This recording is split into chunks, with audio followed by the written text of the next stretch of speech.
सभी भक्त लोग को राधे राधे। कार्तिक मास के हर दिन के सुनने वाला अध्याय आज चौथम अध्याय पर पहुँचे हैं और ये चतुर्मास के नियमों का वर्णन करने का अध्याय है। नारद जी बोले, ऐसा कहकर भगवान विष्णु मछली का रूप धारण किया।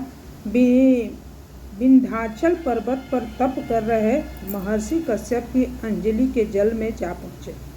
महर्षि कश्यप ने दया करके उसे अपने कमंडल में रख लिया। जब उसने बड़ा रूप धारण किया तो उन्होंने उसे कुएं में डाल दिया।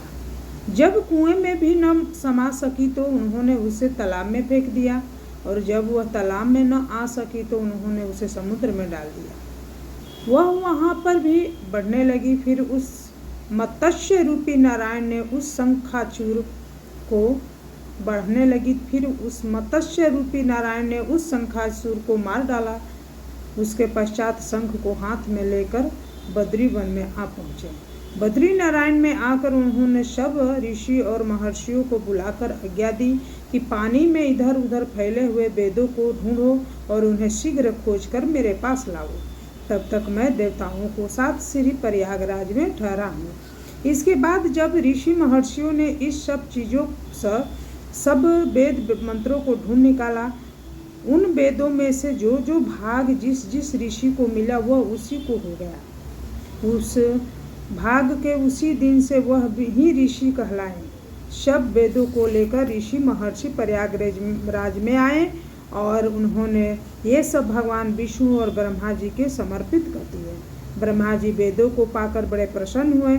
उन्होंने देवताओं और ऋषियों को साथ अश्वमेघ यज्ञ किया। यज्ञ के अंत में देवता गंधर्व यक्ष नाग भगवान विष्णु को दंडवत करके प्रार्थना करने लगे। देवताओं ने कहा, हे देव, हे जगन्नाथ, हे प्रभु, हमारी प्रार्थना सुनिए। हम लोग को हर्ष का समय है, इसलिए आप हमें वरदान दीजिए। नष्ट हुए वेद पुनः श्री ब्रह्मा जी को प्राप्त हो गए हैं। हे लक्ष्मीपते, आपकी अनुकंपा से हम देवताओं को यज्ञ का भाग भी मिला है। यह स्थान आपके प्रसाद से आज पृथ्वी पर है। मैं स्वर्ग प्रधान पुण्य को बढ़ाने वाला, मुक्ति तथा भक्ति को वरदान करने वाला हूँ। ब्रह्मा हत्या आदि पापों को नाश करने वाला, परम पवित्र और अच्छे फल देने वाला हूँ। यह वरदान हमें दीजिए। भगवान विष्णु ने कहा, जो कुछ आप लोगों ने कहा है वह मेरा भी ध्येय है। जैसा आप लोगों ने कहा है कि यह स्थान आज से ब्रह्म क्षेत्र के नाम से पुकारा जाएगा। इस स्थान पर गंगा जी और सूर्य पुत्री यमुना जी का संगम होगा। मैं ही श्री ब्रह्मा जी सहित यहाँ पर निवास करूँगा। यहाँ पर किया हुआ जप तप तथा दान महान फलदायक होगा। पहले जन्म में किए हुए पाप, ब्रह्मा हत्या आदि भी इस तीर्थराज में स्नान करने से नष्ट हो जाएंगे। जो लोग अपने पिता आदि को यहाँ लाकर तर्पण या श्राद्ध करेंगे, उसके पिता मेरे स्वरूप को प्राप्त करेंगे। वह तीनों प्रकार की मुक्ति को प्राप्त करेंगे। मकर संक्रांति पर माघ मास में प्रातःकाल यहाँ आकर स्नान करने वालों को दर्शन मात्र से ही सब पाप मिट जाते हैं। ठीक उसी तरह जिस तरह सूर्य के तेज से अंधकार का नाश हो जाता है। हे मुनिवर, मेरे वचन ध्यान से सुनिए। मैं सर्वत्र प्राप्त रहता हुआ भी हमेशा बद्रीनारायण में निवास करता हूँ। सैकड़ों वर्ष तक न किसी दूसरे स्थान पर तप करने को जो फल मिलता है वही फल यहाँ पर एक दिन में मिल जाएगा।